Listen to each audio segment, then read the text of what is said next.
Hello, this is Rabbi Shlomo Zalman Bregman of the Jewish Executive Learning Network, and in this clip I want to speak about the question of being average, and I want to talk about this. Are you average? Okay? Now, a lot of people get nervous when you talk about this, but let's just call it like it is. Many people want to be successful, they want to pull off their goals, and they're not aware, they don't have the self-awareness to realize they're being held back by the fact that they're average, okay?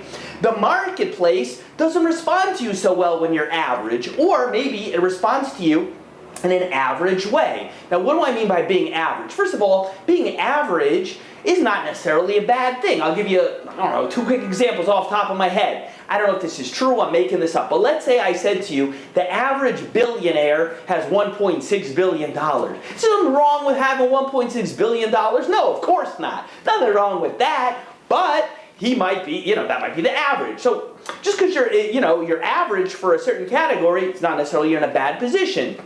I don't know if it's true, I'm making it up again. Let's say I said the average basketball player in the NBA was 6'5.5". Is it true? I don't know. Maybe somebody knows, I don't care. My point is that, does that mean you're short? No. But you have to understand, you're 6'5", you are average for that. But taking those things aside, there's many areas in our life where we want to thrive, and we don't realize, because we're not maybe self-aware, how average we are, okay?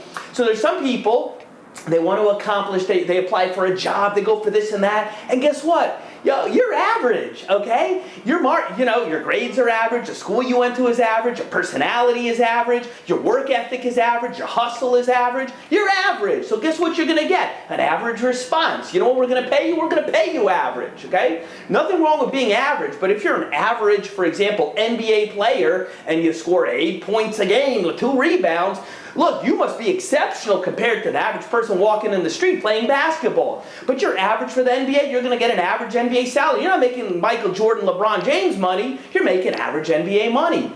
You have to understand you're average. There's nothing wrong in many cases being average, but you better understand that if you are that, you have things to work on. The problem is when you're average, it's not necessarily a problem, but you have to be aware of it and have the awareness. You know what? I am average. I am average. And so if you at least have the awareness of it, you say, oh, I got to do things. I have to step up this and upgrade that, and I have things to fix. But if you're not aware that you're average, it's a problem, because many people I know, whether it's in their dating lives, in their career, they walk around bitter, they blame this one and that one, and all that. The economy is bad, and it's Obama's fault, and my mom's fault, and the gas prices are too high, and it's the hiring people's fault, and the HR department's fault, and it's everybody's fault. And they don't realize they're not getting the results they want, because what they're bringing to the table is average, okay? That's not a problem until you're not aware of it. If you're aware of it, and you say, oh my gosh, I'm average. I know people who work in sales, and what do? They make 5 phone calls a day to people who might be customers, could become customers. You know what? You're average, and your salary's average, and your response rate is average. You just are average. So don't say, nobody's interested in my product. Hey, you're average, brother. You're average, that's all. That's what's going on over here.